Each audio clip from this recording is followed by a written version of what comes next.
Hello, everybody, and welcome to the Mingled Yarncast. I am your host, Stephen, also known as KnitFan on Instagram and Ravelry, and it's good to welcome you back. It's been a while since my last episode. Um, a lot has happened, and I think, as I mentioned in that episode, I would be gone for a bit because of all the fun and interesting things going on in life that just didn't allow me much time to work on this. But I'm back and better than ever.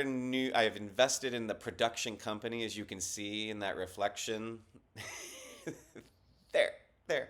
Uh, there's the ring light. I have better lighting now, so that's a good thing because it was a little shady before. But now, hopefully, you can see everything in full color, and it will be that much better. And anyway, moving onward and upward, and we'll see where this goes from here. But let me tell you where I've been. So, a couple of things since I guess, was it February? Yeah, I think it was February the last time I posted.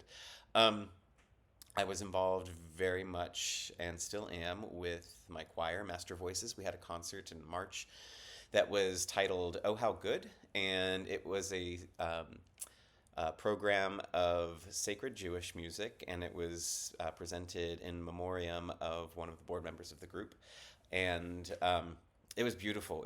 We performed it at Central Synagogue in Manhattan, and I'd never been in that space, and I'd never performed in that space, but it was remarkable, really, really beautiful atmosphere for presenting this beautiful music, and in honor of, as I said, our board member, who was a congregant at the synagogue. So, very special evening all around. And this week, coming up, we are presenting Gilbert and Sullivan's Iolanthe at Carnegie Hall. And that'll be on May 3rd, Wednesday. And today is Sunday, April 30th. If I get things edited today and posted today, then I will post a link to the show. And if I don't get this posted today, then it will probably be after the concert, and well, I wish you could have been there if it doesn't happen, but maybe it will. But yeah, if you're in the New York City area and you want to come see a really fun show, if you're not familiar with Gilbert and Sullivan, their more recognized works include The Mikado and The Pirates of Penzance. You may have heard of those. Um, we performed those in years past, so this is the third time that I've done a Gilbert and Sullivan with the group, and it's always a lot of fun. The lyrics are delightfully witty, largely absurd. This show is about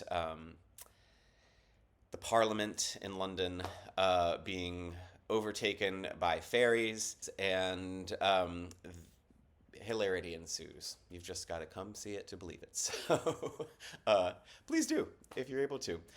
Tickets are available, and like I said, I'll put the link down below. So that's that. Music. The other creative outlet that has taken up much of my time these past 2 months is the novel that I was working on, which I mentioned in the previous episode. So I finished the draft. Well, I kind of finished the draft. It's a murder mystery, right? So, what do you need in a murder mystery? Well, a murder, a murderer, and a detective, and they have to go through a series of events in order to solve the mystery, right? But along the way, there's lots of deviation, red herrings, things that throw you off the track. What I've got so far is the main track. So I know what happened, who done it, and how it gets solved in the end. But what I lack at the moment are all of the little distractions that are going to make the mystery mysterious and fun. so, but I had a workshop with my writing group, which is the Jersey City Writers. And it's a wonderful group. If you're in the area and you're interested in writing anything at all, it's for all levels, beginners to published and everything in between. But one of the monthly workshops that they do, actually two a month, I think now, um, is called The Full Story. And so if you've written something that is novel length or a full manuscript of something, a play or like a book of poetry, but something, substantial that you want people to read and you need to give them time to read it because it's longer, they offer that, and that's what I had this past weekend. I had a group of beta readers read the work and give me some feedback, and it was really, really good. It was really encouraging. I'm glad to have done it. It's always a little nerve wracking when you turn something over to others to critique, and they had some legitimate critiques, things to fix and change. But they said the bones were good, and the mood and the voice was all good. And one person described it as being very similar in tone to Knives Out, if you're familiar with that movie. And I like that comparison because that is exactly what I was going for. I sort of said that it was less Hitchcock, more as if Christopher Guest were to do a murder mystery. And if Christopher Guest were to do a murder mystery, it would probably be something similar to Knives Out. So, anyway, I wonder if he did do that movie. Was he involved? Because he's married to Jamie Lee Curtis, and she was in it. I don't know. Maybe he was. I don't know. Anyway,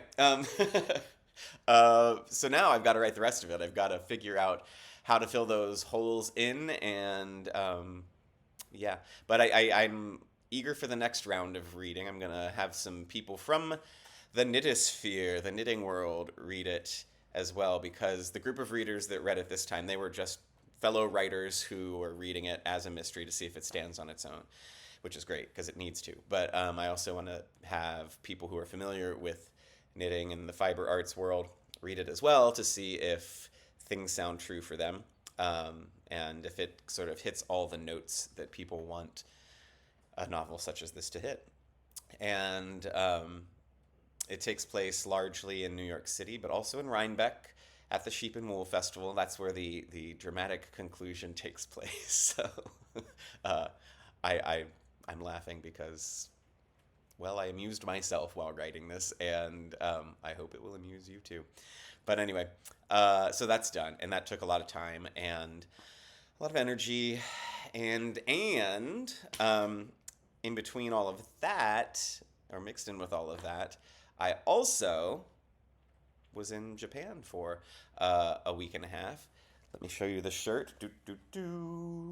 This is the t-shirt that I created for my school group. I took a group of students, 13 of them, to Japan. And it's crazy to say that actually happened, because this is a trip that we started planning, one of my colleagues started planning in 2018, and it was supposed to happen in 2020. So students had 2 years to sign up and make payments and, make this trip happen. And then 2020 happened. So the trip did not happen. And then we kept hoping that, well, maybe in 2021, maybe in 2022. Finally, in 2023, the trip happened. So I was busy gathering all the documents that everybody needed and trying to turn everything in to be compliant with the Department of Education. And it's just a lot of work, a whole lot of work. And then Japan's rules regarding COVID and entering the country and whatnot were still pretty strict. A lot of other countries have opened up a bit more, but Japan has been slow to just let the rush of people in without any kind of COVID documentation. So there was all of that to deal with too, and apps to fill out, and all of this technology that people had to do beforehand. So I had to make sure that all of the students and their families had completed all of these things, which I barely understood myself. So it was really, really hard. I was worried going up to it that, after everything that's happened in these last 5 years since we started planning the trip, I was just like, please, nothing more. Please just let this go as planned. And it did. And there were no problems. Not until the very, very end on our final flight. We had a layover in San Francisco, and then that flight from San Francisco home, that had some issues. But I'm not even going to go there because the trip was amazing. And it's actually what I want to talk about for most of this episode, because I did some interesting, fun knitting things while I was there, and went to a few different yarn shops and got some things which I will share with you.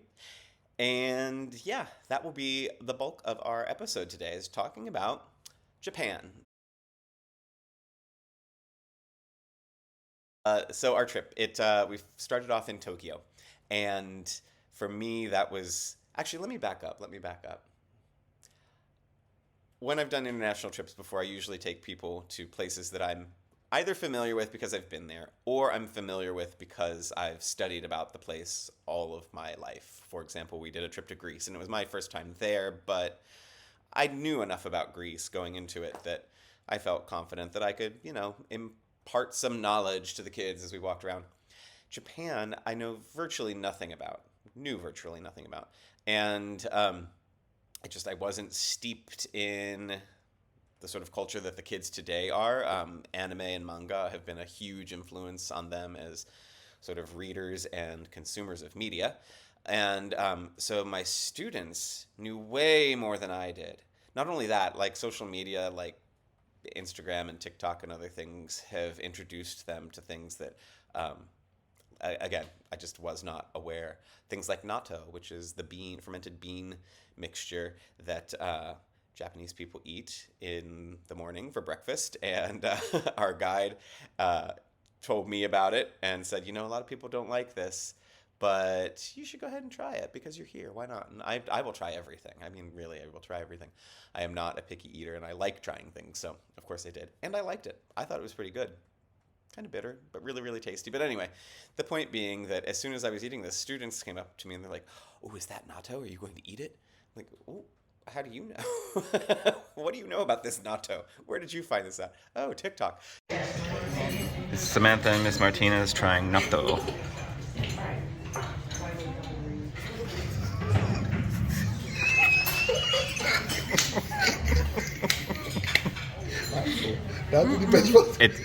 It's better the second bite. Is it good? Go ahead, try it. Okay, I'll There we go. I'm scared now. Your reaction looks scary. That's not for me.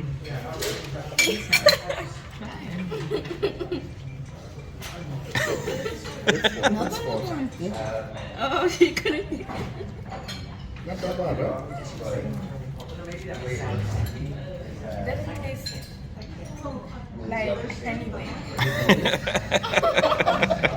So, anyway, needless to say, or perhaps I have already said, the students, they knew a lot, and they informed me about a lot, and so it was a nice kind of role reversal. It felt like I was there just to manage the trip and make sure that everything ran smoothly, and they of course learned a lot too. But I was just soaking it all in from them as much as I was from the place and the people themselves.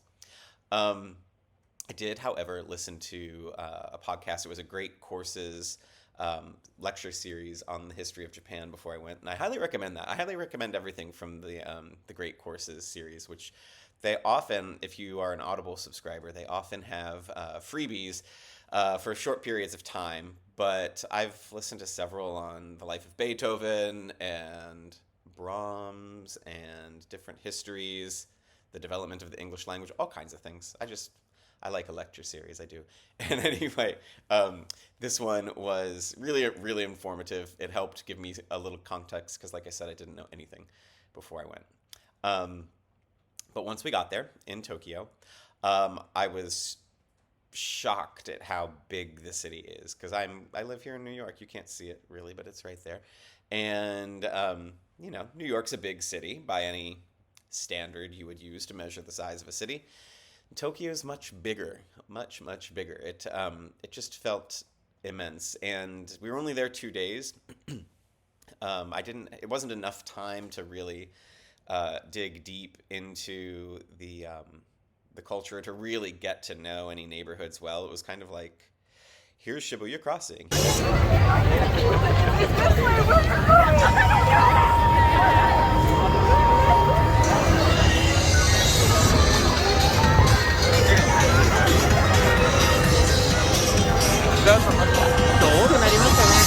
Here's Akihabara. Here's these different neighborhoods, and we saw some temples. We saw some really beautiful sights, but a lot of it was just establishing. Okay, these are these places, and there's just so much that you can't take it all in that short of a period of time. So I left Tokyo feeling a little overwhelmed in a good way. I mean, it was amazing, but I would like to go back and spend more time, quieter time, taking my time, getting to explore the city a bit more.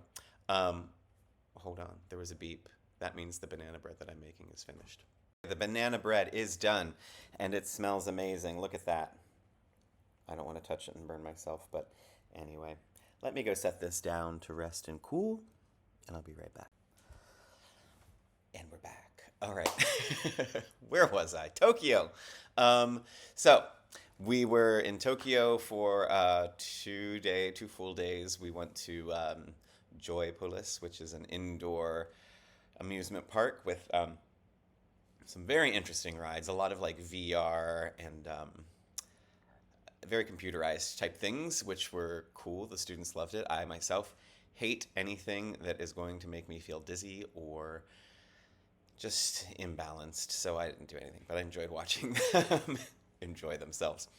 And I did get a chance to actually get to one yarn store, but it was kind of a funny experience. So when I'm the chaperone teacher on a trip like this, I don't have free time really to go off on my own. I mean, we do have some time here and there, and if we're near a place, then I can, of course, stop, but I can't, go across town to get to some place that I might want to see for myself. So one place I did want to see that has shops in Tokyo, Kyoto, and I think even Osaka is the Walnut Yarn Store, which I found online doing a little research, and it looks like a beautiful shop. Unfortunately, I didn't make it to any of its locations, but somebody, one of my followers on Instagram suggested that I go to the, what is the name? I'm going to get all of these names wrong, so please forgive me if you are a native Japanese speaker or just a Japanophile who loves this stuff. I have a newfound love for it too, but I do not have a newfound ability to remember all of the names of places. Shinjuku. Shinjuku was the neighborhood, I believe, in Tokyo. If I'm wrong, I will correct myself and add some text here.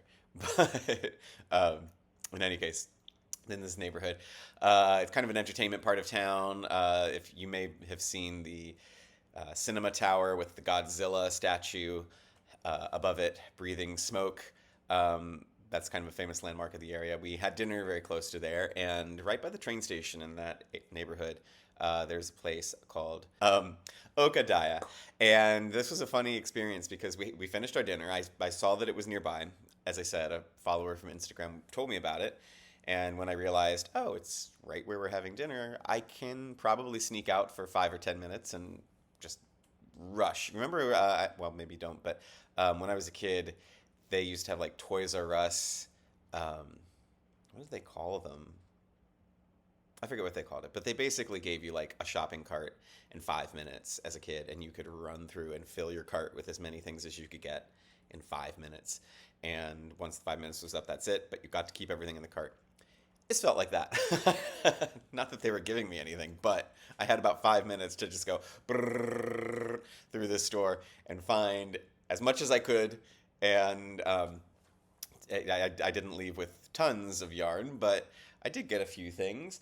And before I get to the yarn itself, the funny thing is walking into the store, I did not realize it's sort of a department store that sells a bunch of different things. And the yarn shop, if you go there, is on the 5th floor, I believe. But when you walk in on the street level, it's like feminine underwear and bras and feminine hygiene and makeup and all this stuff. And I was like, is this the right place? I feel like, yeah, okay, it says Okadaya, it's the right address. So I asked, and I said, is there yarn? And they said, oh yeah, 5th floor. So I made my way up to the 5th floor, and sure enough, there was a yarn shop as part of this whole complex. So anyhow, once I got there, I did, as I said, walk out with a couple of things. I have never used Noro before, but I know experienced knitters talk very lovingly about it. And here, I think, anyway, it's usually fairly dear in terms of its price, but there it was about $6 or $7 a piece for each of these. And as you can see, the colors are very autumnal. I do not know if this is the name of a color or the colorway. Crayon could be. I can't really read most of what's on here, but I love the colors and I love the feel of it, so I said, yes, you're coming with me, and this is my purchase from Tokyo. So, yeah, I don't know what I'll make with these yet, but I know I will enjoy figuring it out. Okay, so from Tokyo, we made our way to Kyoto, but we stopped first actually, we made our way to Hakone, on the sort of in the region of Mount Fuji, very, very close to Mount Fuji. In fact, we stayed at a place called the Fuji Premium Resort. It was a very interesting hotel complex. I swear it must have been a college or some sort of lab campus in the 70s, because it just had that feel. And the rooms, I think, had the same furniture from the time period and the same stains on the floor from the 70s as well. But it was still a lot of fun. It was in the middle of the woods. They had some tennis courts, some places for the kids to play volleyball and whatnot, and just be outside and have a good time with each other. But it was definitely remote and definitely off season because there weren't a whole lot of people there, which gave it an interesting vibe. I'll just leave it at that. But I liked the experience. It was fun. But anyway, before we got there, we stopped in Kamakura. And Kamakura is famous for, well, I guess a lot of things, but one thing is its giant Buddha statue, which is really, really beautiful. And there's a shrine there as well in the center of town, very big, sits on a hill, and you can walk up a lot of steps to it. And then downhill, there's this beautiful, beautiful street lined with shops, and the sakura cherry blossom trees, which we were just like 2 days late. I mean, there were still a few blossoms on the trees, but mostly they'd turned to leaf at that point, and it was still beautiful, of course, but we did miss the height of the cherry blossom, so that was sad. But in that town, as we were walking along, I kind of just wasn't even looking for it, but looked in the window of a shop, and turns out it was a yarn shop and a dress shop as well. They sort of a mixture of things that they sold there, but all having to do with fabric and textile. So I was like, well, let me see what I can get there. And I picked up, oh, this one's coming undone. Let me see if I can fix that a little bit. 3 skeins of this. And again, I have no idea what I'm going to do with it. It's very fine. I don't really even know what weight it is, to be honest with you. I mean, I'm going to call it lace weight because parts of it are kind of a fingering thickness, but then other part it's not even throughout. But it's going to be just gorgeous when it's knit up. And I think with this I might try to design a scarf. That's what it feels like it wants to be. The brand is Kaito, and I know nothing more about it, except that I bought it in Kamakura. And the lady that worked at the shop was very, very sweet. She didn't believe that I myself was a knitter. So I happened to have a bag full of shawls because, you have to travel around with a bag full of shawls. You never know when there's going to be a good picture opportunity. I will share those later on, actually. But yeah, so I showed her this, and I mean, she literally clapped her hands and kind of jumped up and down and got really excited. And then between the two of us, her English, well, actually just what English she had was way better than the complete lack of Japanese that I have. So, but we managed to have a fun conversation about knitting and the differences between the needles here and there. And yeah, it was really, really sweet. Oh, I forgot to say too, when I was in Tokyo, we had a long train ride, about an hour, because we stayed in Yokohama. That's where we stayed. It's a city that's to the south of Tokyo and quite a big city of its own right. But we stayed there and then took the train up to Tokyo. And while on that train, that was when I sat next to two women who were sisters. They were in their late 60s, early 70s, something around there. And they were fascinated by what I was working on. I was knitting a sock, and they were asking me all sorts of questions about it. Apparently, their mother used to knit when she was alive, and they had a great respect for it, even though they didn't knit themselves. And anyway, we had just a delightful conversation. It was a lot of fun, knitting in public in Japan and just seeing what people had to say. And the responses were cool. So anyway, we went to Hakone, which is in the Mount Fuji region, as I said. And there we got to do some things outdoors, like going to this park where there's natural geothermal action happening. It's not an eruption per se, although it is a volcanic area, but it's a lot of little spurts of sulfur and gas and smoke that are constantly coming from the earth in this place. And one of its famous treats is the black eggs. They take regular chicken eggs and they cook them in the earth or by, I guess, one of these sort of heat spouts. I don't know what you call it.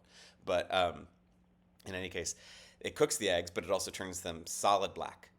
And so it's kind of a novelty more than anything. We got some, and the eggs tasted just like regular eggs. In fact, let me show you the video. Yep. Okay, everybody look at Marsha. Yep. Over our black egg at what is this place called? Awokudani in Hakone. And there's the earth that cooks them. No.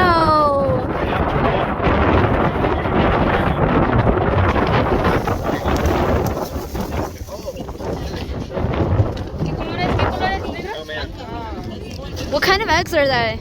regular old chicken eggs. So it's basically they just cook it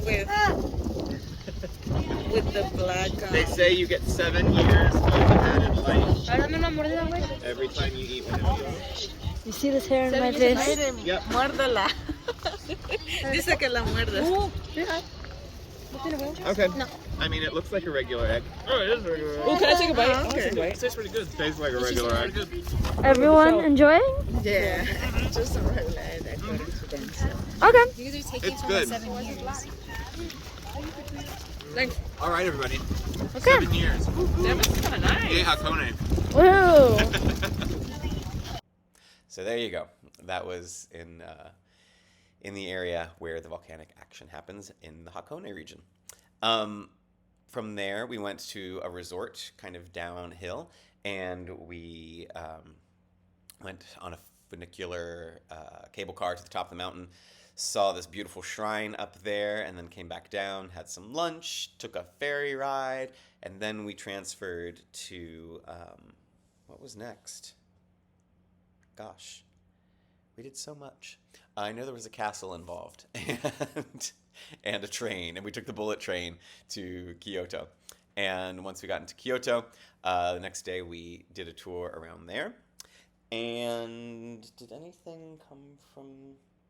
No, I didn't get a chance to buy any yarns in Kyoto, but I did love... I want to tell you, I loved the Shogun's Palace there. That was one of my favorite things that we saw on the whole trip. The gardens there were beautiful, but also the space inside.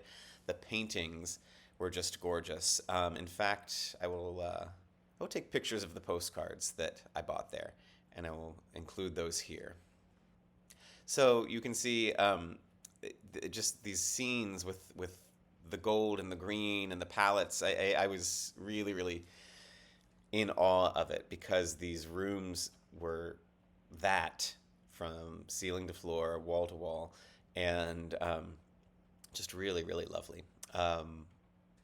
Yeah, I mean, honestly, it made me cry.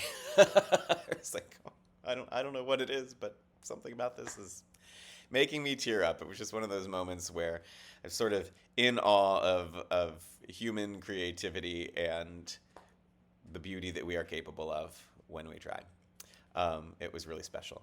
So that was in Kyoto. And from there, we went to Osaka, We weren't in Osaka long. We just kind of spent the evening there and did a couple of things just to see the town at night, the light up steps. That was a favorite thing for the students, which I'll put some pictures here as well. We then went to Hiroshima. That's right. In Hiroshima, or Hiroshima, that was really my favorite place of the whole trip. While we were there,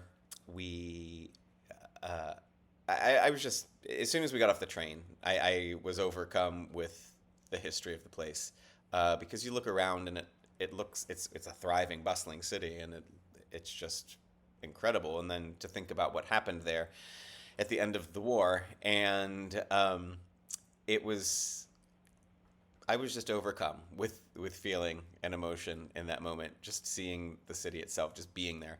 And the first thing that we did was we went to the memorial park, and we saw the building that's been left standing, so you can see what the bomb did to it.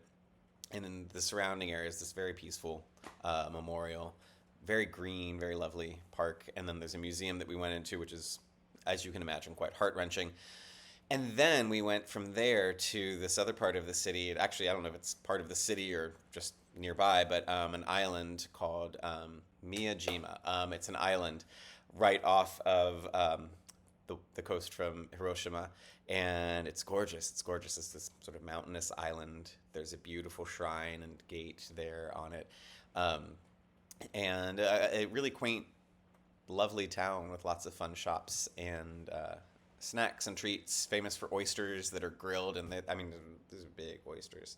I'll include some pictures and video for you here. Are we eating? Yeah, we're getting ready to try our Miyajimi oysters, a delicacy here, we are told.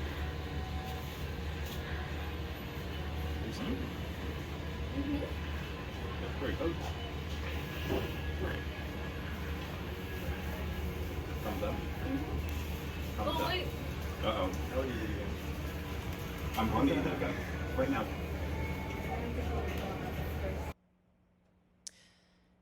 And as you can see, pretty delicious.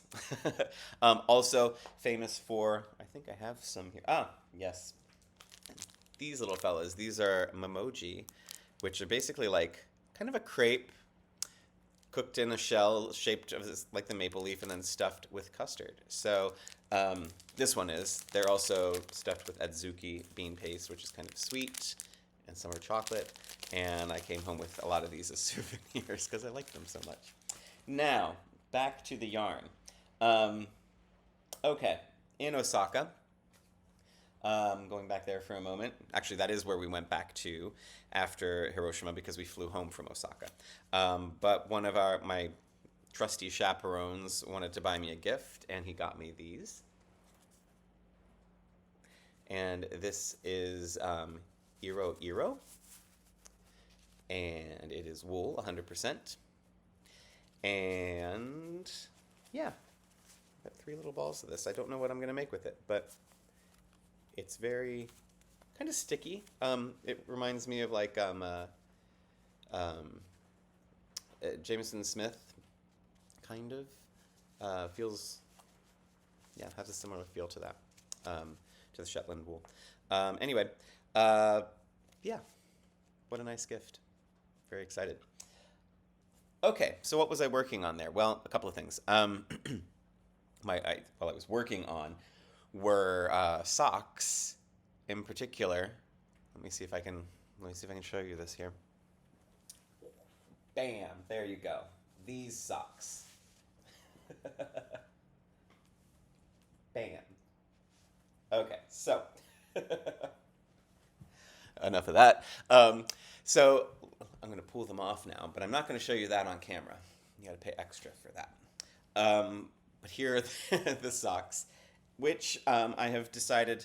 Well, actually, the internet decided these should be called the Osaka Sake socks because they were completed in Osaka. Although I worked on them all throughout Japan, but I did finish them in Osaka, and there was a bottle of sake nearby, so let me take a picture with these.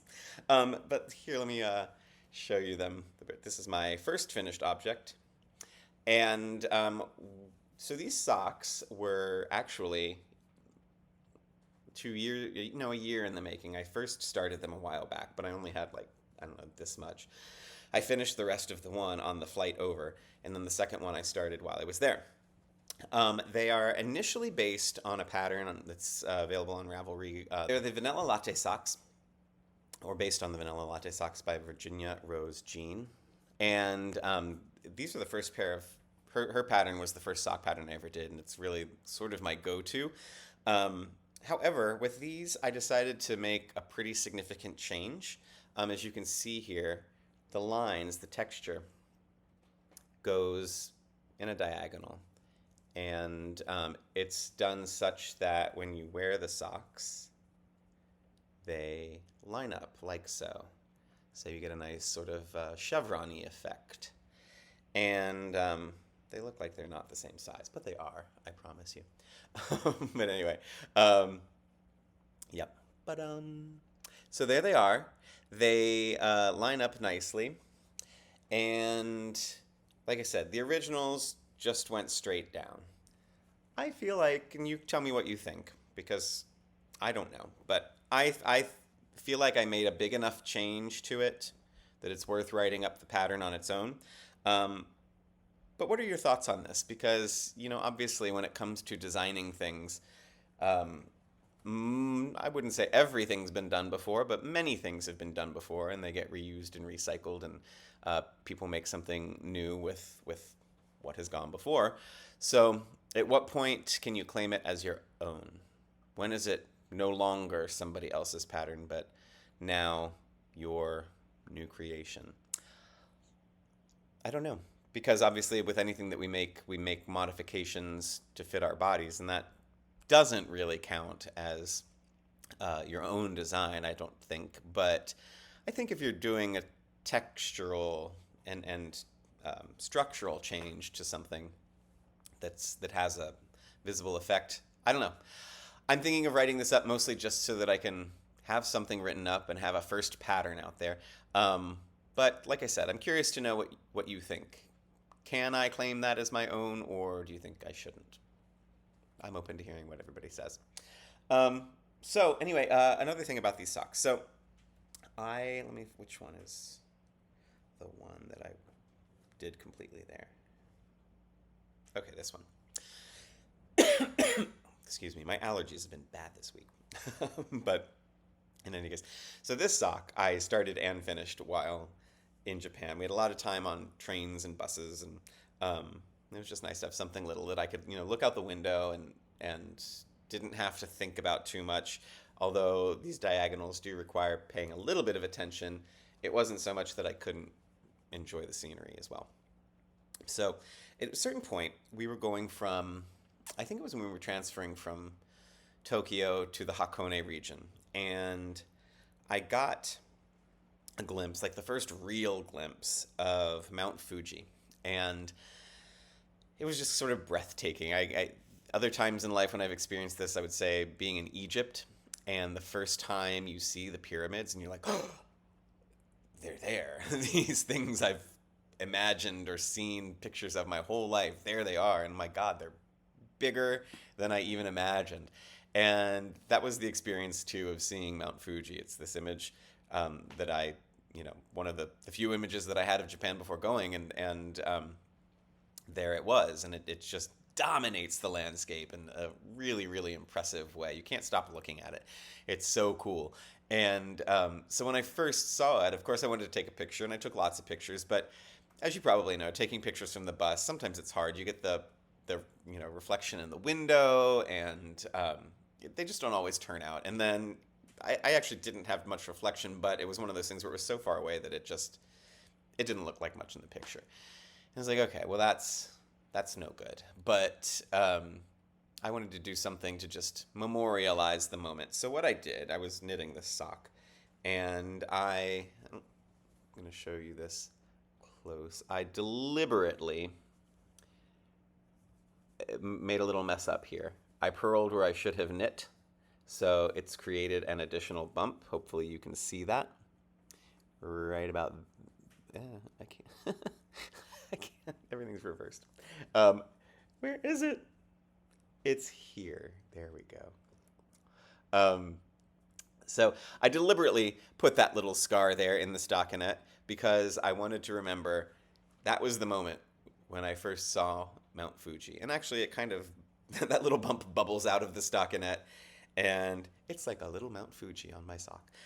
So it did its part, because now when I look at that, and I can't not see it, because in any other circumstance, it would have been a mistake. But since I did it on purpose, I go, oh, yay, it's the Mount Fuji bump. And it makes me think of that moment, and it makes me happy. So another thing I wanted to say about these socks was that, like I said, I bought this yarn over a year ago, and I started working on it over a year ago too, but I put it down to work on other things. But I wanted something small to have while I was traveling, so I brought these. And as we traveled around and as we visited different shrines, I realized, oh my God, this color combination, the green and the orange, is everywhere in the shrines, because the shrines have the architecture and the wood is often painted a bright orange, and the torii gates, which are sort of emblematic of the Shinto shrine, but also you just sort of see them all over the place, many of them, are a little bit of a richer orange than this, but pretty close. And they're often situated in gorgeous natural places of natural beauty. There's lots of trees, there's lots of nature around. And so the green and the orange, I started seeing this color combination everywhere I went, and I thought, well, how about that? It makes the color choice here even more appropriate to calling these my Osaka Sake socks, or as I was originally going to call them, and maybe I still will, the torii socks, because, like I said, they kind of remind me of the gate. And as you hold them upside down and put them next to each other, they're even the shape of one if you use your imagination. So, one way or the other, despite whatever I may call them, made these in Japan. They are now forever like my Japan souvenir. I don't buy a whole lot of souvenirs, really. I buy things that I can eat, like so, or things that I can make things with. But these are my souvenir because I made them there. I did not buy the yarn there, but I made them there. And yeah, that is my takeaway. Now, for my other finished object to share with you. Oh, actually, let me show you this. So, before I made the orange socks, I used the green yarn. This was the first of the what will become the Osaka Sake socks, although this one was completed a year ago. But you can see the lines, the diagonals, and I just reversed the colors so that, you know, if I choose to wear one of each, it'll be fun. And I will probably, if I do write this up and if I do post it, I will probably finish this other one so that I can have two pairs to use on the page as prototypes. Okay, so now, let's see. Did I forget anything? I did forget something. One moment, I will be right back. And I'm back. So in Kyoto, one of our places was the Nishijin Textile Museum. And Nishijin is a style of weaving that has been around for many centuries. And from what I learned just reading up a little bit about it, it's come and gone in terms of popularity, and also due to things like war and famine and times when the population of Kyoto diminished, but then it came back. But in any case, it has been a textile product of the region going back 1,200 years, 800 years, a long time, a very long time. And at the museum today, you can watch people working at the looms and making the fabric right there. They also did workshops or have workshops. There were some people that were taking some while we were there, which was cool to see as well. I would love to do that one day. I really do want to learn how to weave. I think I've said this before, but my last name, Weber, in German is Weber, and that is German for weaver. So I feel like it must be in my DNA. I must have ancestors who were weavers, right? It makes sense. So I should learn how to do it and keep that going. Anyway, so of course, I had to get something at that shop, and as I have just said, I don't buy that many souvenirs. Well, I did buy this, and it's just a little bag, a little project bag. But it's a traditional pattern, and it's sort of this red and, oh, I got it all mixed up. There we go. Red and beige, red and gold. But let me just hold this pattern closer so you can see it up close. Isn't that pretty? Grapes and flowers and squiggly lines. And anyway, let's see here. It's not a very deep bag, so it's perfect for a project bag. See? Nora. Put all of the Japanese yarns in here. Bonk. Ta-da. It's a great little bag, and I'm excited to start using it. I haven't really used it for a project yet, but the time is coming. Okay. Now, the other finished object I wanted to share is this guy. Hold on. Hopefully you can see this all right. This is the Chevron Shenanigans shawl. And this was made with, it's a Stephen West pattern, and it was made using Ching fiber. And I bought one of the Stephen and Penelope West Knits kits, which, by the way, I just saw today that Stephen West has relaunched this, the same selection of yarns. He's calling it Luscious Landscape. Calls it Luscious Landscape. And okay, I'm just trying to get back far enough so you can see as much of this as you can possibly see. It is a mammoth piece, and this was so much fun to work on. It was a little tricky at first. It starts here, okay, and it's a series of short row wedges, and that's how they're described in the pattern, as wedges. And looking at this, I couldn't see it. I didn't understand what he meant by the wedges, but then as I worked on it, I realized the wedges all begin on this shortest bit here. So you work across, but then cross, then 90% of the way back, and then you go back again, and then you come 85% of the way back, and then you go back again, and you come such that you make a wedge.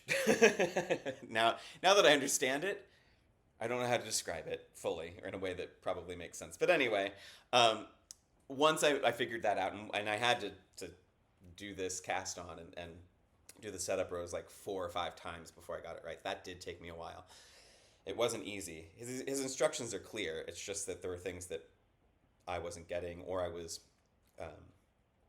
the count was off, and it just wasn't going to look right, so I pulled it apart and started over. But then once I got it, it became very, very clear and easy to work the whole thing. So anyway, it's a 5-color fade set, and yeah. It's kind of a fun piece to play around with because it's very dramatic. And speaking of dramatic, I brought it with me to the bamboo forest in Kyoto. Ta-da! Oh, I matched the tree. I have a wing. Woo, woo, woo, woo. I brought it to the forest, the bamboo forest, and took some pictures there. As you can see,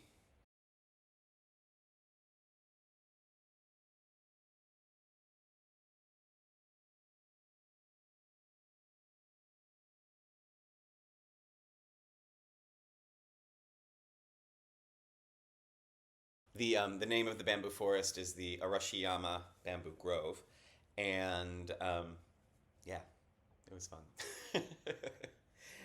It was fun. All right. Does that sum everything up with Japan? Let me see.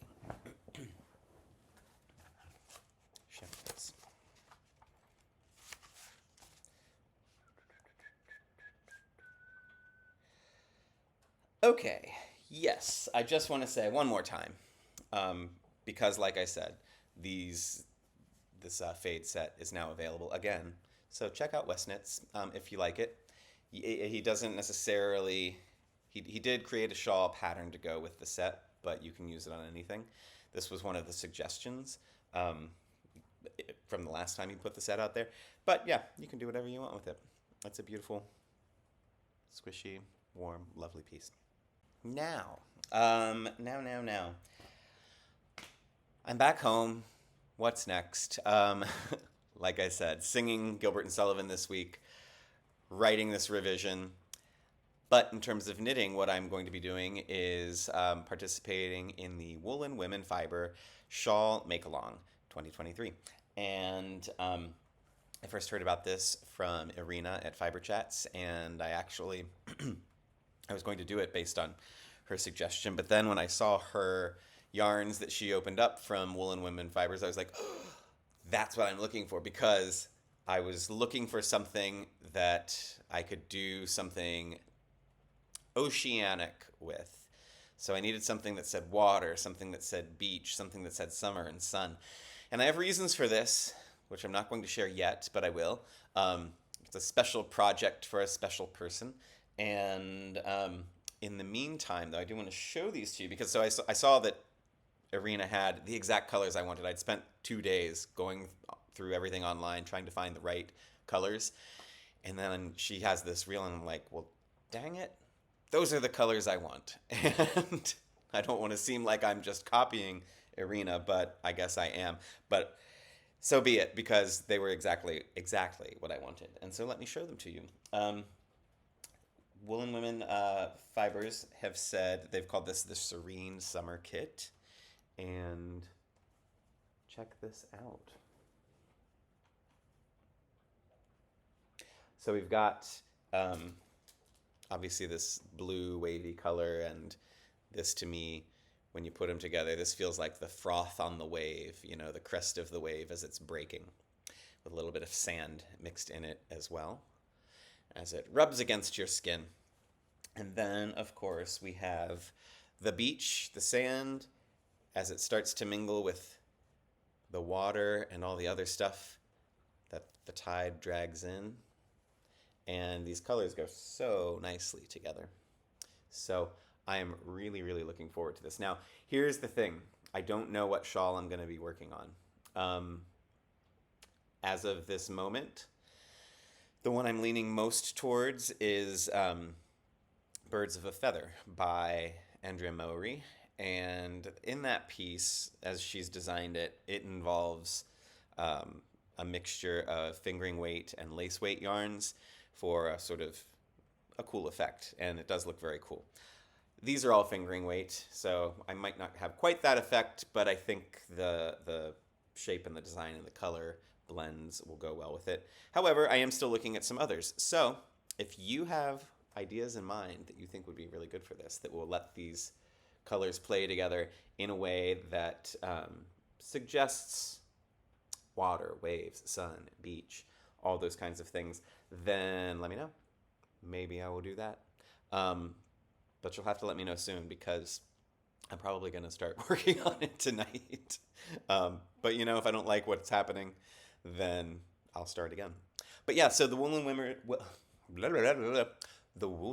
Women Fibers Make-Along is happening now this month. It started on April 25th, so I'm a little bit behind, but I think I can catch up, and if I don't finish it in time, so be it. But yeah, they have stated that you can use any yarn you want. You don't have to use their yarn, and you don't have to use a design that they are responsible for. In fact, they've made suggestions of designs that you could use. It's really just to, you know, get people together and to check in and see what people are working on and how progress is being made, and to establish bonds and build community. So yeah, that's something you could also join in if you haven't already. And with that said, I think that might be all I've got for you today, which I guess is enough. I hope everybody is well, and I promise that I won't be 2 months again before releasing the next video. In fact, you know what? I would like to think of this as the start of season 2. Now, I know what you're thinking. You only had 5 episodes before, so fair. Think of it as one season of a British series, because they only usually have like 3 to 6 episodes in a season. So, it's a British season, and now we're in season 2. I've got a ring light. Production value's gone up. Everything's better now in season 2, and hopefully will only get better still. So, thank you for watching. Hope you enjoyed it. Please subscribe. Please leave comments. Please engage, and I will engage back with you. And I look forward to seeing you all the next time. All right?